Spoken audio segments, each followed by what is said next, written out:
بسم الله الرحمن الرحيم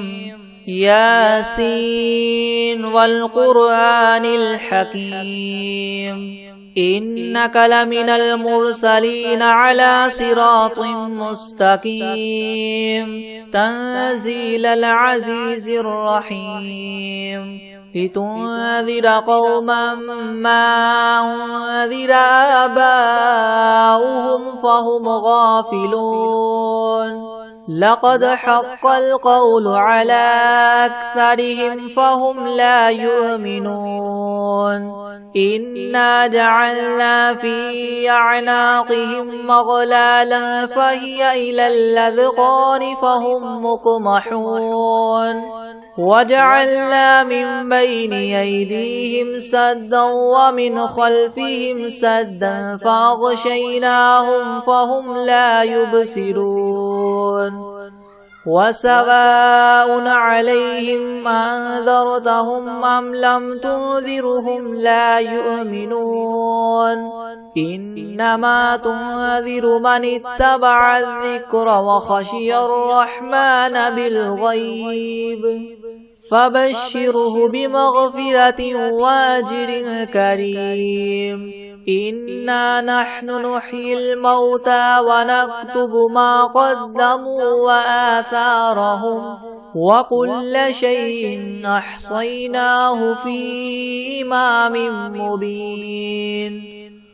واضرب لهم مثلا أصحاب القرية إذ جاءها المرسلون إذ أرسلنا إليهم اثنين فكذبوهما فعززنا بثالث فقالوا إنا إليكم مرسلون قالوا ما أنتم إلا بشر مثلنا وما أنزل الرحمن من شيء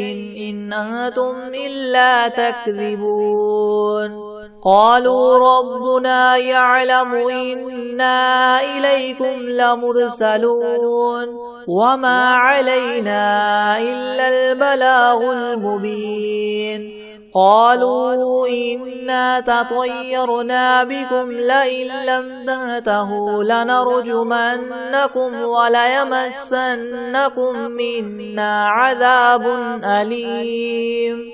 قالوا طائركم معكم إن ذكرتم بل أنتم قوم مسرفون وجاء من أقصى المدينة رجل يسعى قال يا قوم اتبعوا المرسلين اتبعوا من لا يسألكم مجرا وهم مهتدون وما لي لا أعبد الذي فطرني وإليه ترجعون أأتخذ من دونه آلهة إن يردني الرحمن بضر لا تغن عني شفاعتهم شيئا ولا ينقذون إني إذا لفي ضلال مبين إني آمنت بربكم فاسمعون قيل ادخل الجنة قال يا ليت قومي يعلمون بما غفر لي ربي وجعلني من المكرمين وما أنزلنا على قومه من بعده من جند من السماء وما كنا منزلين إن كانت إلا صيحة واحدة فإذا هم خامدون يا حسرة على العباد ما يأتيهم من رسول إلا كانوا به يستهزئون ألم يروا كم أهلكنا قبلهم من القرون أنهم إليهم لا يرجعون وإن كل لما جميع لدينا محضرون وآية لهم الأرض الميتة وأحييناها وأخرجنا منها حبا فمنه يأكلون وجعلنا فيها جنات من نخيل وأعناب وفجرنا فيها من العيون ليأكلوا من ثمره وما عملته أيديهم أفلا يشكرون سبحان الذي خلق الأزواج كلها مما تنبت الأرض ومن أنفسهم ومما لا يعلمون وآية لهم الليل نسلخ منه النهار فإذا هم مظلمون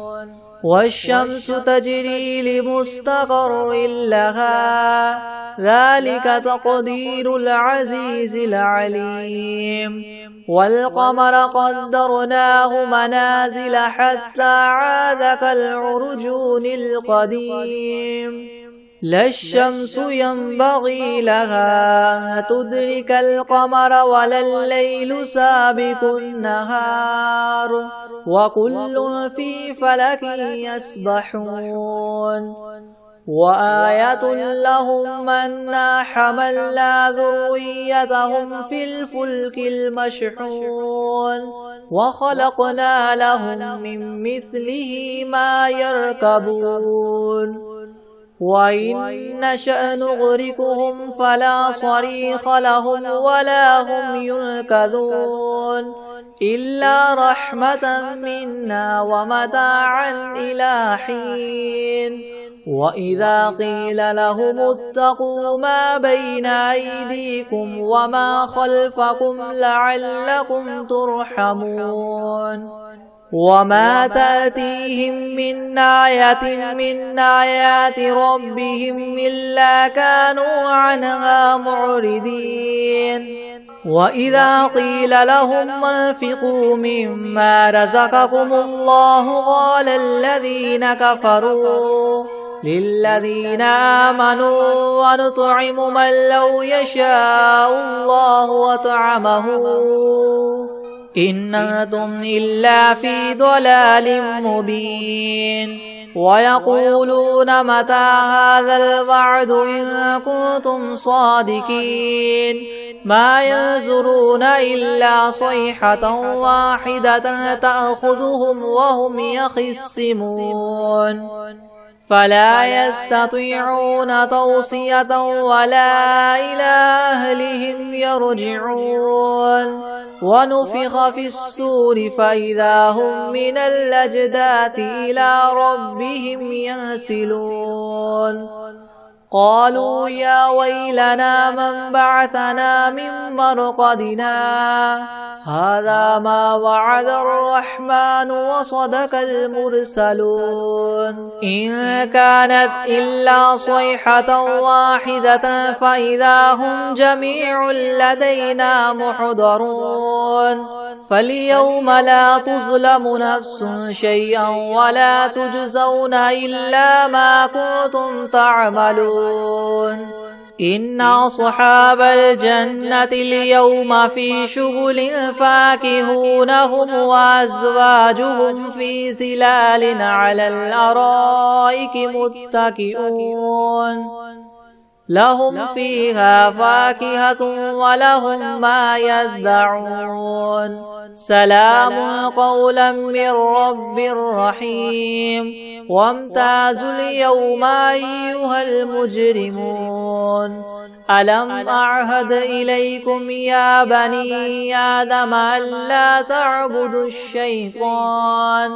إنه لكم عدو مبين وأن اعبدوني هذا صراط مستقيم ولقد أضل منكم جبلا كثيرا أفلم تكونوا تعقلون هذه جهنم التي كنتم توعدون اصلوها اليوم بما كنتم تكفرون اليوم نختم على أفواههم وتكلمنا أيديهم وتشهد أرجلهم بما كانوا يكسبون ولو نشاء لطمسنا على أعينهم فاستبقوا الصراط فأنى يبصرون ولو نشاء لمسخناهم على مكانتهم فما استطاعوا مضيا ولا يرجعون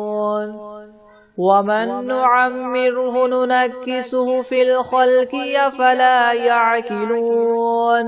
وما علمناه الشعر وما ينبغي له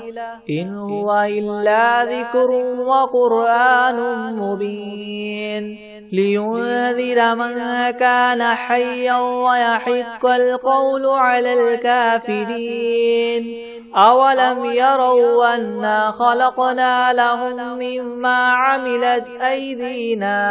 أنعاما فهم لها مالكون وذللناها لهم فمنها ركوبهم ومنها يأكلون ولهم فيها منافع ومشارب أفلا يشكرون واتخذوا من دون الله آلهة لعلهم ينصرون لا يستطيعون نصرهم وهم لهم جند محضرون فلا يحزنك قولهم إنا نعلم ما يسرون وما يعلنون أولم ير الإنسان أنا خلقناه من نطفة فإذا هو خصيم مبين وضرب لنا مثلا ونسي خلقه قال من يحيي العظام وهي رميم قل يحييها الذي ينشاها أول مرة وهو بكل خلق عليم الذي جعل لكم من الشجر الأخضر نارا فإذا أنتم منه توقدون أوليس الذي خلق السماوات والأرض بقادر على أن يخلق مثلهم بلى وهو الخلاق العليم إنما أمره إذا أراد شيئا أن يقول له كن فيكون فسبحان الذي بيده ملكوت كل شيء وإليه ترجعون بسم الله الرحمن الرحيم ياسين والقرآن الحكيم إنك لمن المرسلين على صراط مستقيم تنزيل العزيز الرحيم لتنذر قوما ما أنذر آباؤهم فهم غافلون لقد حق القول على أكثرهم فهم لا يؤمنون إنا جعلنا في أعناقهم مغلالا فهي إلى الأذقان فهم مقمحون وجعلنا من بين أيديهم سدا ومن خلفهم سدا فأغشيناهم فهم لا يبصرون وسواء عليهم أنذرتهم أم لم تنذرهم لا يؤمنون إنما تنذر من اتبع الذكر وخشي الرحمن بالغيب فبشره بمغفرة وأجر كريم إنا نحن نحيي الموتى ونكتب ما قدموا وآثارهم وكل شيء أحصيناه في إمام مبين واضرب واضرب لهم مثلا أصحاب القرية إذ جاءها المرسلون إذ أرسلنا إليهم 2 فكذبوهما فعززنا بثالث فقالوا إنا إليكم مرسلون قالوا ما أنتم إلا بشر مثلنا وما أنزل الرحمن من شيء إن أنتم إلا تكذبون قالوا ربنا يعلم إنا إليكم لمرسلون وما علينا إلا البلاغ المبين قالوا إنا تطيرنا بكم لئن لم تنتهوا لنرجمنكم وليمسنكم منا عذاب أليم قالوا طائركم معكم أئن ذكرتم بل أنتم قوم مسرفون وجاء من أقصى المدينة رجل يسعى قال يا قوم اتبعوا المرسلين اتبعوا من لا يسألكم أجرا وهم مهتدون وما لي لا أعبد الذي فطرني وإليه ترجعون أأتخذ من دونه آلهة إن يردني الرحمن بدر لا تغن عني شفاعتهم شيئا ولا ينقذون إني إذا لفي ضلال مبين إني آمنت بربكم فاسمعون قيل ادخل الجنة قال يا ليت قومي يعلمون بما غفر لي ربي وجعلني من المكرمين وما أنزلنا على قومه من بعده من جند من السماء وما كنا منزلين إن كانت إلا صيحة واحدة فإذا هم خامدون يا حسرة على العباد ما يأتيهم من رسول إلا كانوا به يستهزئون ألم يروا كم أهلكنا قبلهم من القرون أنهم إليهم لا يرجعون وإن كل لما جميع لدينا محضرون وآية لهم الأرض الميتة وأحييناها وأخرجنا منها حبا فمنه يأكلون وجعلنا فيها جنات من نخيل وأعناب وفجرنا فيها من العيون ليأكلوا من ثمره وما عملته أيديهم أفلا يشكرون سبحان الذي خلق الأزواج كلها مما تنبت الأرض ومن أنفسهم ومما لا يعلمون وآية لهم الليل نسلخ منه النهار فإذا هم مظلمون والشمس تجري لمستقر لها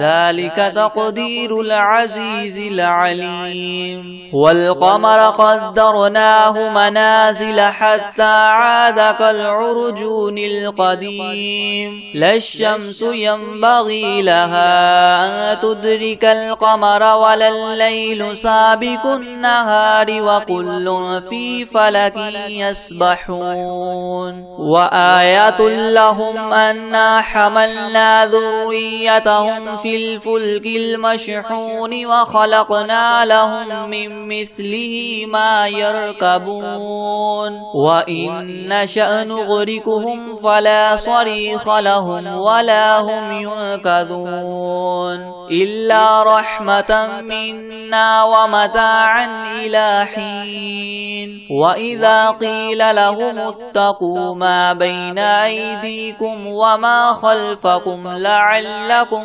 ترحمون وما تأتيهم من آية من آيات ربهم إلا كانوا عنها معرضين وإذا قيل لهم انفقوا مما رزقكم الله قال الذين كفروا للذين آمنوا أنطعم من لو يشاء الله وطعمه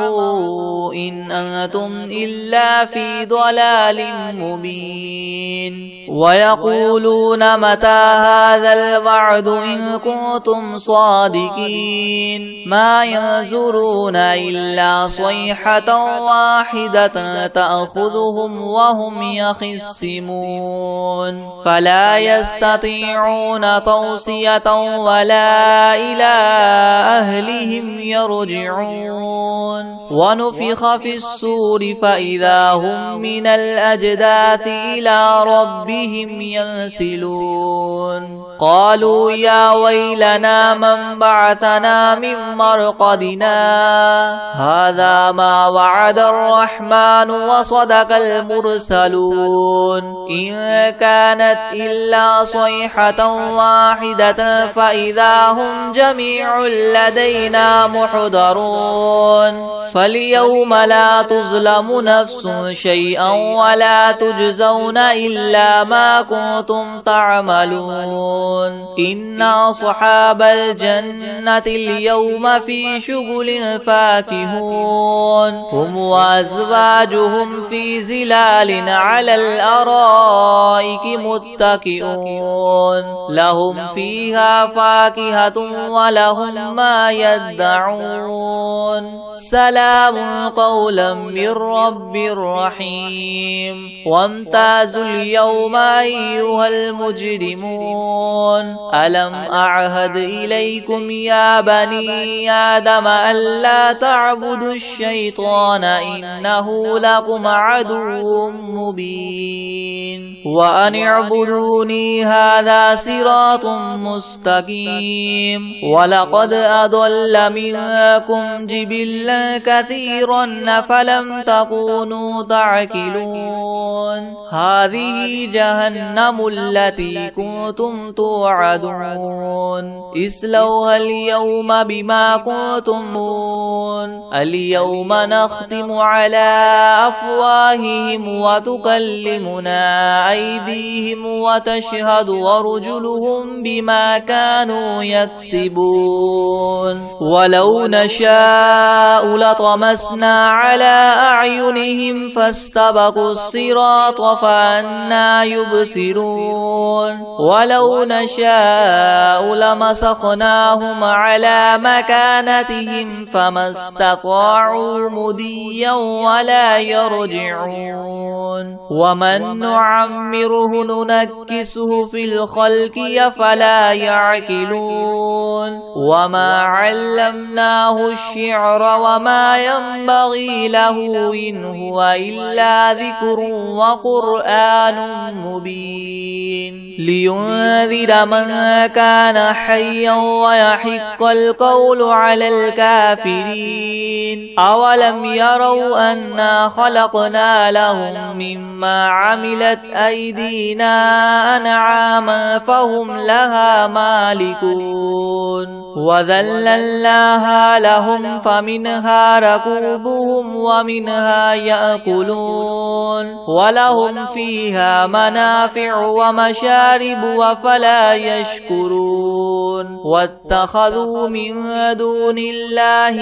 آلهة لعلهم ينصرون لا يستطيعون نصرهم وهم لهم جند محضرون فلا يحزنك قولهم إنا نعلم ما يسرون وما يعلنون أولم ير الإنسان أنا خلقناه من نطفة فإذا هو خصيم مبين وضرب لنا مثلا ونسي خلقه قال من يحيي العظام وهي رميم قل يحييها الذي ينشاها أول مرة وهو بكل خلق عليم الذي جعل لكم من الشجر الأخضر نارا فإذا أنتم منه توقدون أوليس الذي خلق السماوات والأرض بقادر على أن يخلق مثلهم بلى وهو الخلاق العليم إنما أمره إذا أراد شيئا أن يقول له كن فيكون فسبحان الذي بيده ملكوت كل شيء وإليه ترجعون بسم الله الرحمن الرحيم الرحمن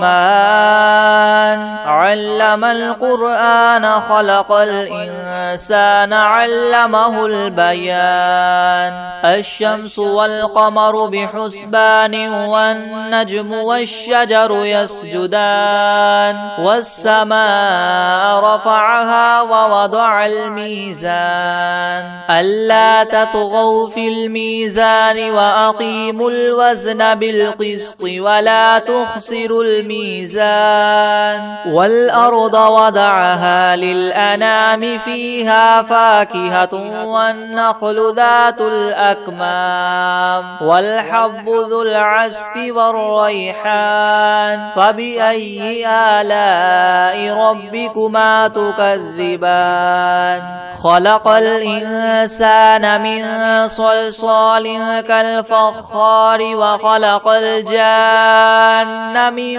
مارج من نار فبأي آلاء ربكما تكذبان رب المشرقين ورب المغربين فبأي آلاء ربكما تكذبان مرج البحرين يلتقيان بينهما برزخ لا يبغيان فبأي آلاء ربكما تكذبان يخرج منهما اللؤلؤ والمرجان فبأي آلاء ربكما تكذبان وله الجوار المنشآت في البحر كالأعلام فبأي آلاء ربكما تكذبان كل من عليها فان ويبقى وجه ربك ذو الجلال والإكرام فبأي آلاء ربكما تكذبان يسأله من في السماوات والأرض كل يوم هو في شأن فبأي آلاء ربكما تكذبان سنفرغ لكم أيها الثقلان فبأي آلاء ربكما تكذبان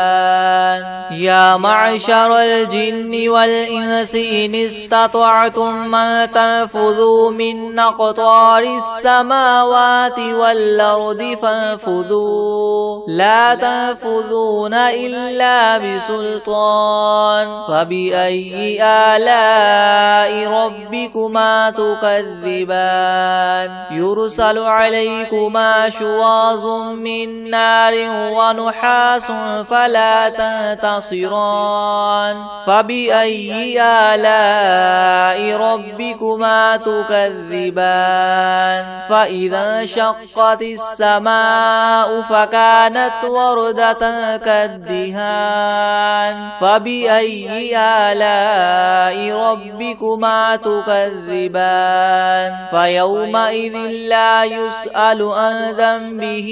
إنس ولا جان فبأي آلاء ربكما تكذبان يعرف المجرمون بسيماهم فيؤخذ بالنواصي والأقدام فبأي آلاء ربكما تكذبان هذه جهنم التي يكذب بها المجرمون يطوفون بينها وبين حميم آن فبأي آلاء ربكما تكذبان ولمن خاف مقام ربه جنتان فبأي آلاء ربكما تكذبان ذواتا أفنان فبأي آلاء ربكما تكذبان فيهما عينان تجريان فبأي آلاء ربكما تكذبان فيهما من كل فاكهة زوجان فبأي آلاء ربكما تكذبان متكئين على فرش بطائنها من استبرق وجنى الجنتين دان فبأي آلاء ربكما تكذبان فيهن قاصرات الطرف لم يطمثهن إنس قبلهم ولا جان فبأي آلاء ربكما تكذبان كأنهن الياقوت والمرجان فبأي آلاء ربكما تكذبان هل جزاء الإحسان إلا الإحسان فبأي آلاء ربكما تكذبان ومن دونهما جنتان فبأي آلاء ربكما تكذبان مدهامتان فبأي آلاء ربكما تكذبان فيهما عينان نضاختان فبأي آلاء ربكما تكذبان فيهما فاكهة ونخل ورمان فبأي آلاء ربكما تكذبان فيهن خيرات حسان فبأي آلاء ربكما تكذبان حور مقصورات في الخيام فبأي آلاء ربكما تكذبان لم يطمثهن إنس قبلهم ولا جان فبأي آلاء ربكما تكذبان متكئين على رفرف خضر وعبقري حسان فبأي آلاء ربكما تكذبان تبارك اسم ربك ذي الجلال والإكرام بسم الله الرحمن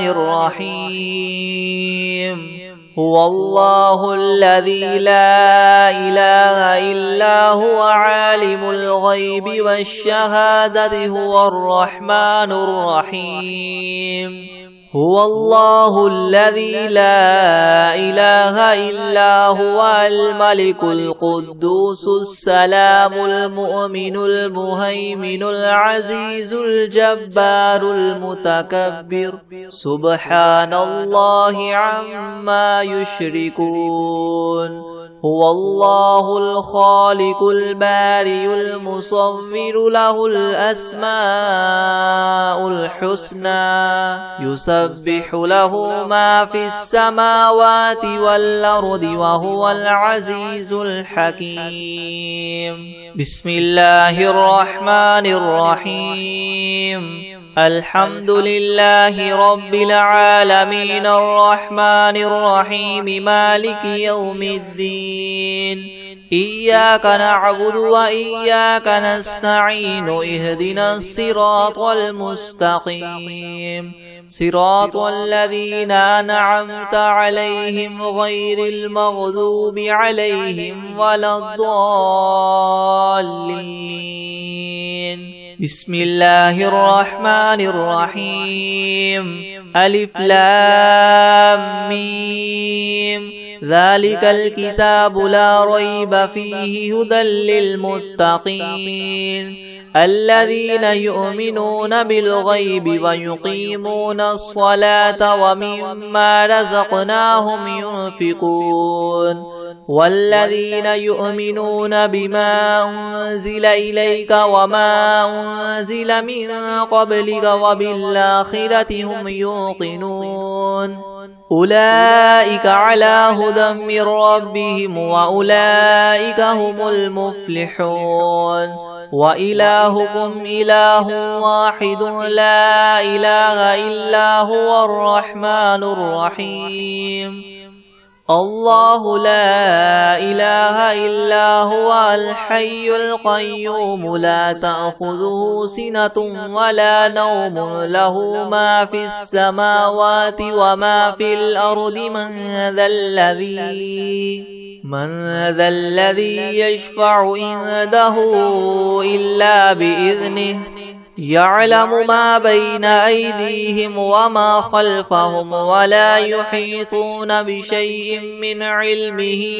إلا بما شاء وسع كرسيه السماوات والأرض ولا يؤوده حفظهما وهو العلي العظيم. لا إكراه في الدين قد تبين الرشد من الغي فمن يكفر بالطاغوت ويؤمن بالله فقد استمسك بالعروة الوثقى لا انفصام لها والله سميع عليم. الله ولي الذين آمنوا يخرجهم من الظلمات إلى النور والذين كفروا أولياؤهم الطاغوت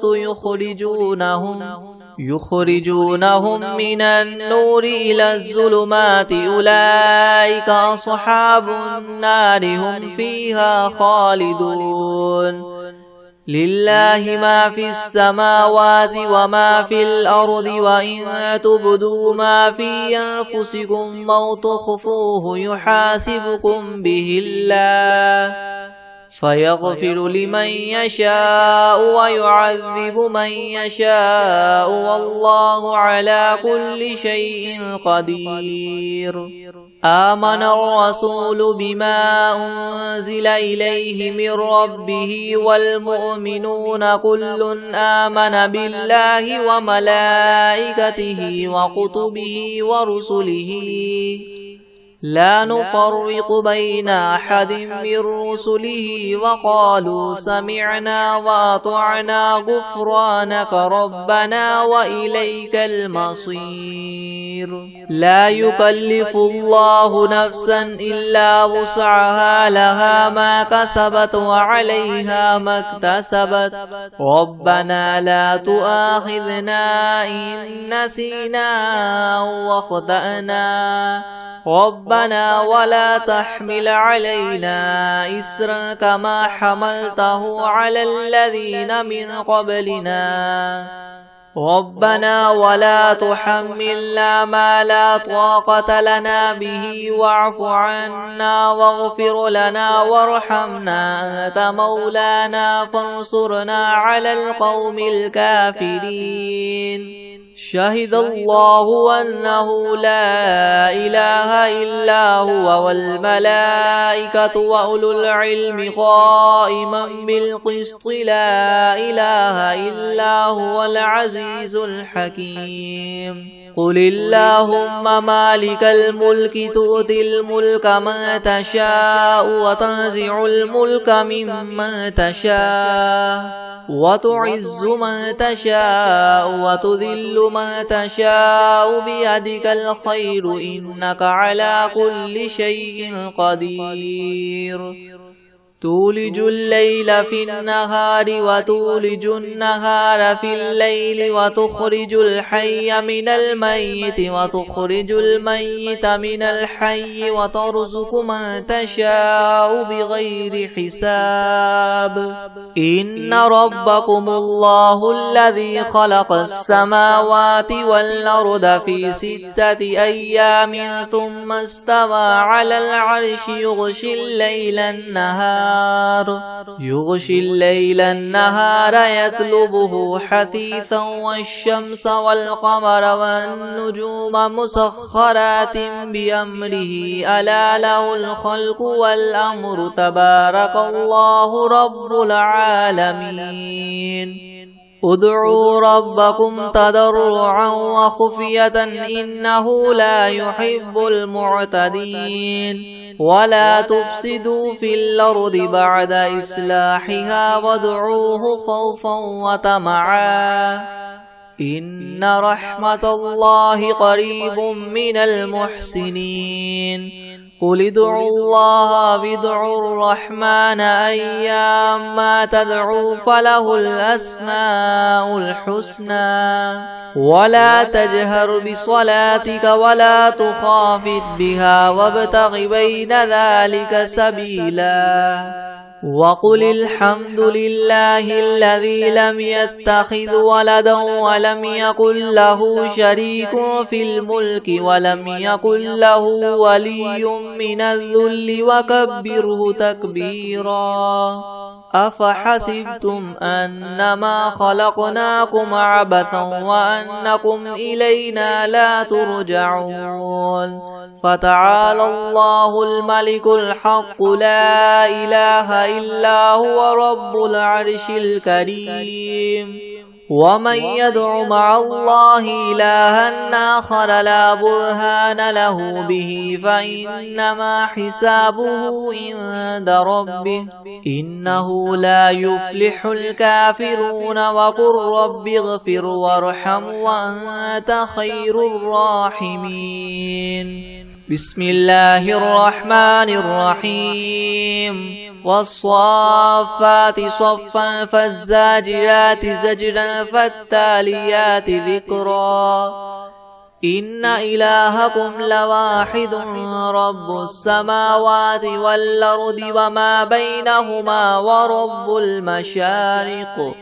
إنا زينا السماء الدنيا بزينة الكواكب وحفظا من كل شيطان مارد لا يسمعون إلى الملأ الأعلى ويقذفون من كل جانب دحورا ولهم عذاب واصب إلا من خطف الخطفة فأتبعه شهاب ثاقب فاستفتهم أهم أشد خلقا أم من خلقنا إنا خلقناهم من طين لاذب يا معشر الجن والإنس إن استطعتم أن تنفذوا من أقطار السماوات والأرض فانفذوا لا تنفذون إلا بسلطان فبأي آلاء ربكما تكذبان يرسل عليكما شواظ من نار ونحاس فلا تنتصران فبأي آلاء ربكما تكذبان فإذا انشقت السماء فكانت وردة كالدهان فبأي آلاء ربكما تكذبان فيومئذ لا يسأل عن ذنبه إنس ولا جان فبأي آلاء ربكما تكذبان لو أنزلنا هذا القرآن على جبل لرأيته خاشعا متصدعا من خشية الله وتلك الأمثال نضربها للناس لعلهم يتفكرون هو الله الذي لا إله إلا هو عالم الغيب والشهادة هو الرحمن الرحيم هو الله الذي لا إله إلا هو الملك القدوس السلام المؤمن المهيمن العزيز الجبار المتكبر سبحان الله عما يشركون هو الله الخالق البارئ المصور له الأسماء الحسنى يسبح له ما في السماوات والأرض وهو العزيز الحكيم بسم الله الرحمن الرحيم قل أوحي إلي أنه استمع نفر من الجن فقالوا إنا سمعنا قرآنا عجبا يهدي إلى الرشد فآمنا به ولن نشرك بربنا أحدا وأنه تعالى جد ربنا ما اتخذ صاحبة ولا ولدا وأنه كان يقول سفيهنا على الله شططا بسم الله الرحمن الرحيم قل يا أيها الكافرون لا أعبد ما تعبدون ولا أنتم عابدون ما أعبد ولا أنا عابد ما عبدتم ولا أنتم عابدون ما أعبد لكم دينكم ولي دين بسم الله الرحمن الرحيم قل هو الله أحد الله الصمد لم يلد ولم يولد ولم يكن له كفوا أحد بسم الله الرحمن الرحيم قل أعوذ برب الفلك من شر ما خلق ومن شر غاسق إذا وقب ومن شر النفاثات في العقد ومن شر حاسد إذا حسد بسم الله الرحمن الرحيم قل أعوذ برب الناس ملك الناس إله الناس من شر الوسواس الخناس الذي يوسوس في صدور الناس من الجنة والناس بسم الله الرحمن الرحيم تبارك الذي بيده الملك وهو على كل شيء قدير الذي خلق الموت والحياة ليبلوكم أيكم أحسن عملا وهو العزيز الغفور الذي خلق 7 سماوات طباقا ما ترى في خلق الرحمن من تفاوت فارجع البصر هل ترى من فطور ثم ارجع البصر كرتين ينقلب إليك البصر خاسئا وهو حسير ولقد زينا السماء الدنيا بمصابيح وجعلناها رجوما للشياطين وأعتدنا لهم عذاب السعير وللذين كفروا بربهم عذاب جهنم وبئس المصير إذا ألقوا فيها سمعوا لها شهيقا وهي تفور تكاد تميز من الغيظ كلما ألقي فيها فوج سألهم خزنتها ألم يأتكم نذير قالوا بلى قد جاءنا نذير فكذبنا وقلنا ما نزل الله من شيء إن أنتم إلا في ضلال كبير وقالوا لو كنا نسمع أو نعقل ما كنا في أصحاب السعير فاعترفوا بذنبهم فسحقا لأصحاب السعير إن الذين يخشون ربهم بالغيب لهم مغفرة وأجر كبير وأسروا قولكم أو اجهروا به إنه عليم بذات الصدور ألا يعلم من خلق وهو اللطيف الخبير هو الذي جعل لكم الأرض ذلولا فامشوا في مناكبها وكلوا من رزقه وإليه النشور أأمنتم من في السماء أن يخسف بكم الأرض فإذا هي تمور أم أمنتم من في السماء أن يرسل عليكم حاصبا فستعلمون كيف نذير ولقد كذب الذين من قبلهم فكيف كان نكيري ولم يروا إلى الطير فوقهم صافات ويقبض ما يمسكهن إلا الرحمن إنه بكل شيء بصير أمن هذا الذي هو جند لكم ينصركم من دون الرحمن إن الكافرون إلا في غرور أمن هذا الذي يرزقكم إن أمسك رزقه بل لجوا في عتو ونفور أفمن يمشي مكبا على وجهه يهدى من يمشي سويا على صراط مستقيم